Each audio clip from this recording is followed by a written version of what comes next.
मेरा नाम ल्यूक है। मेरी गर्लफ्रेंड कैथरीन और मैं 3 साल पहले कॉलेज के पहले वर्ष में मिले थे। हम स्टैनफोर्ड जाते हैं, जो मेरा सपना स्कूल तब से रहा है जब मैं लगभग 8 साल का था। हम दोनों में से कोई भी कैलिफोर्निया से नहीं है, बल्कि वास्तव में काफी दूर से है। हम दोनों ओहायो से हैं, वो सिंसिनेटी से, और मैं कोलंबस के बाहर रहता हूँ।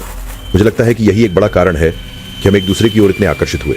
मुझे लगता है कि समान क्षेत्रों से आने वाले लोग किसी भी कारण से स्वाभाविक रूप से एक दूसरे की ओर आकर्षित होते हैं। स्टैनफोर्ड कोई बड़ा स्कूल नहीं है, लेकिन अधिकांश छात्र शरीर मूल रूप से कैलिफोर्निया से है, तो हमारा मिडवेस्ट से होना निश्चित रूप से हमें अलग करता है।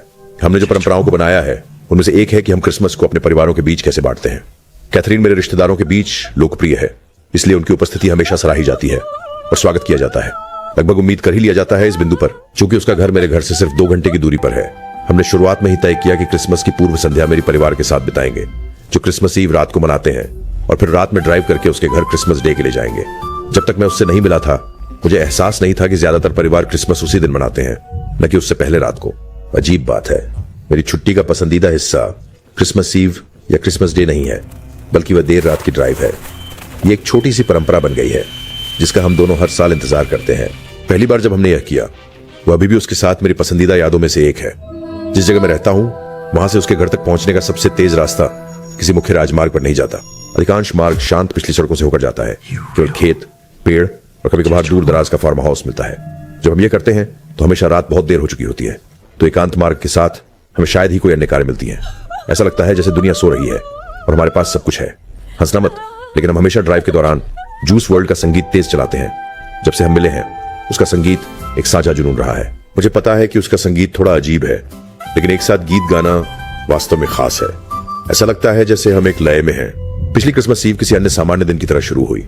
पूरी विस्तारित परिवार के साथ एक सुखद रात के बाद हमने आधी रात के करीब अपनी कार में सब कुछ लाद लिया और सड़क पर निकल पड़े। बर्फ हल्के से गिर रही थी और जैसा कि उम्मीद थी, सड़कें सुनसान थीं। संगीत और हीटर पूरे जोर से चल रहे थे। सब कुछ बिल्कुल सही लग रहा था। हालांकि ये सब एक पल में बदल गया। मैं जो कुछ आपको बताने जा रहा हूं, वो अब भी मेरे द्वारा अनुभव की गई सबसे विचलित करने वाली घटनाओं में से एक है।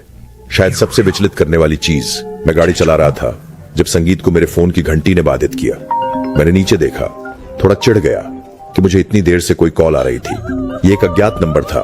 मैंने बिना सोचे समझे उसे नजरअंदाज कर दिया। शायद कोई स्कैम कॉल थी। आजकल ये चीजें लगातार होती रहती हैं। कैथरीन ने मजाक किया कि ये कॉल सेंटर वाले लड़के कितने समर्पित हैं, जो क्रिसमस पर भी कॉल कर रहे हैं। मैंने हंसकर सहमति जताई और बात वहीं खत्म हो गई। लेकिन फिर कुछ मिनट बाद मेरा फोन दूसरी बार बजा। मैंने फिर नीचे देखा और पाया कि यह फिर से एक अनजान नंबर था, शायद वही नंबर जो पहले था। मैंने नाराजगी से एक गहरी सांस ली, लेकिन उसे वॉइसमेल पर जाने दिया। कैथरीन ने मेरी ओर देखा और अपनी भौहें उठाई, लेकिन कुछ नहीं कहा। मैंने अपना फोन उसकी तरफ किया ताकि उसे दिखा सकूं कि यह एक अनजान नंबर है, और उसने एक उलझन भरी नजर से कहा, यह तो बड़ा अजीब है। मैंने कोई जवाब नहीं दिया, बस अपने कंधे उचका दिए। आखिरकार संगीत फिर से शुरू हो गया और मैंने फोन कॉल से अपना ध्यान हटाने की कोशिश की, लेकिन निश्चित रूप से 2 मिनट भी नहीं हुए थे कि मेरा फोन फिर से बज उठा। उस समय मैं गुस्से में था, अपने आप में बड़बड़ाता हुआ, जैसे तैसे फोन के लिए हाथ मारते हुए। मैंने उसे कंसोल से झटके में छीन लिया और स्क्रीन पर आक्रामकता से स्वाइप किया। तैयार था उसे कहने के लिए कि मेरे फोन को स्पैम करने के लिए हटो। मैं देख सकता था कि कैथरीन चौंक गई थी, क्योंकि मेरी अचानक हरकत से उसका शरीर तन गया था। पीछे मुड़कर देखने पर शायद मैंने जरूरत से ज्यादा प्रतिक्रिया दी, लेकिन मैं परेशान होकर थक गया था। मैंने फोन में जितना तेज स्वर संभव था हेलो कह डाला। मुझे उम्मीद थी कि स्कैम स्क्रिप्ट शुरू होगी, लेकिन मुझे बजाय इसके चुप्पी मिली। मैंने अपनी गाड़ी में वॉल्यूम बढ़ा दिया और तुरंत दूसरी तरफ से आ रही हल्की सी स्टैटिक की आवाज सुनी। मैं फोन काटने ही वाला था कि एक आदमी की आवाज सुनाई दी। यह आवाज किसी ऐसे व्यक्ति की नहीं थी जिसे मैं जानता था। नमस्कार ल्यूक। मैं इतना हैरान हो गया कि लगभग सड़क से उतर गया। मैं कुछ बोल नहीं पाया। मैंने महसूस किया कि मेरा पूरा शरीर खुजली करने लगा, जो हमेशा मेरे साथ होता है जब मैं घबराता हूं। इससे पहले कि मैं जवाब दे पाता, वह आदमी फिर से बोला। वह मेरी व्यक्तिगत जानकारी बोलने लगा। मेरा पूरा नाम, मेरा पता, मेरे जीवन के बारे में जानकारियां जो कोई अजनबी नहीं जान सकता, जानकारियां जो किसी अजनबी को पता नहीं हो सकती। मेरा दिमाग दौड़ने लगा, इसे समझने की कोशिश कर रहा था। मैं सड़क के किनारे रुकना चाहता था, लेकिन मैं बिना सोचे विचारे गाड़ी चलाता रहा। मैंने सोचा कि मैं उस पर चिल्लाऊं, लेकिन फिर मैंने तय किया कि ऐसी स्थिति में गुस्सा सबसे अच्छा उपाय नहीं है। कुछ तनावपूर्ण पलों के लिए वह रुका। फिर मैंने आखिरकार बात की। मैंने उससे स्टडी आवाज में पूछा कि वह क्या चाहता है। मैं अपनी डर को छुपाने की कोशिश कर रहा था। उस आवाज ने ठहराव लिया। फिर वो शब्द कहे जिनसे मेरा खून ठंडा हो गया। उसने कहा कि वह यहाँ मेरे लिए नहीं बल्कि कैथरीन के लिए आया है। मेरी गर्लफ्रेंड का नाम सुनना मेरी अपनी तुलना में 100 गुना ज्यादा डरावना था और उसके चेहरे पर भयभीत अभिव्यक्ति ने मुझे बताया कि वह भी मेरी तरह ही हैरान थी। मैंने बिना सोचे समझे कह दिया कि मैं किसी कैथरीन को नहीं जानता, कि जरूर उसका गलत नंबर है। आदमी ने हंसते हुए कहा, वो तुम्हारे ठीक बगल में बैठी है। ये मेरे लिए बहुत ज्यादा था। मैंने सड़क के किनारे गाड़ी रोक दी। मेरे पास कोई विकल्प नहीं था। मेरे हाथ डर के मारे सचमुच कांप रहे थे। मैं कुछ कहने ही वाला था जब कैथरीन ने एक ही झटके में मेरे गोद में से फोन उठाकर काट दिया। उसी तरह मैंने सचमुच उसके चेहरे पर चीख कर पूछा कि उसने हम पर व्यक्तिगत धमकी देने वाले अजनबी का फोन क्यों काट दिया। उसने जवाब नहीं दिया, बस चौड़ी डरावनी आंखों से मुझे देखा। मैंने 1, 2, 3 बार उस नंबर पर दोबारा कॉल करने की कोशिश की, लेकिन वह कभी नहीं जुड़ा। कैथरीन ने मुझसे गाड़ी चलाते रहने को कहा, जो मैंने आखिरकार किया, लेकिन उससे सवाल किए बिना नहीं।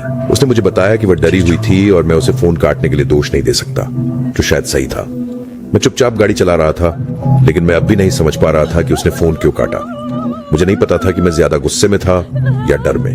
मेरा एक हिस्सा सोच रहा था कि शायद वह नंबर वापस कॉल करेगा, लेकिन लगभग 10 मिनट के बाद मुझे लगा कि यह कम से कम संभावना है।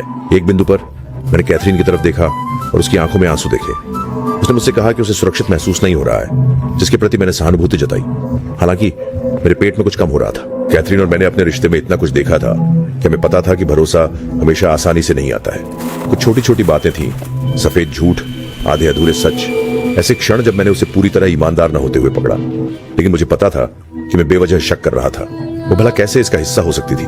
बाकी की ड्राइव खामोश रही। मैंने फिर से संगीत नहीं बजाया और हम दोनों ने कुछ नहीं कहा। मेरा मन अभी भी लाखों अनुत्तरित प्रश्नों से घूम रहा था। वह आदमी कौन था? उसे मेरे बारे में इतना कुछ कैसे पता था? उस रात हम कहां ड्राइव कर रहे थे, ये केवल मेरे परिवार को पता था और वे इस तरह का धक्का कभी नहीं देंगे। मैं किसी और स्पष्टीकरण के बारे में सोच नहीं पा रहा था। यहां तक कि जब हम अंततः कैथरीन के ड्राइववे में पहुंचे, तब भी मुझे कोई विशेष राहत महसूस नहीं हुई। इस घटना को लगभग 1 महीना हो गया है और मुझे अभी तक अपने उत्तर नहीं मिले हैं। न तो हमारे परिवार के किसी सदस्य ने ऐसा किया। हमने सभी से पूछा। कैथरीन कसम खाती है कि वह भी उतनी ही अनजान है जितना कि मैं हूं, जो मुझे यह विश्वास करने पर मजबूर करता है कि फोन कॉल के दूसरी तरफ वाला व्यक्ति बुरी नीयत रखता था। आप सोच सकते हैं कि मैं एक निर्दोष मजाक पर ज्यादा प्रतिक्रिया कर रहा हूं, लेकिन मैं आपको बता रहा हूं, हमारे परिवार के सदस्यों के अलावा कोई और व्यक्ति पृथ्वी पर नहीं जानता था कि कैथरीन और मैं उस रात गाड़ी चला रहे होंगे। तब से मैं वास्तव में तनाव में हूं। मैं हर बार जब मेरा फोन बजता है, खुद को तैयार किए बिना नहीं रह सकता। मुझे पता है कि वो मुझे फिर से फोन करेगा। ये बस समय की बात है।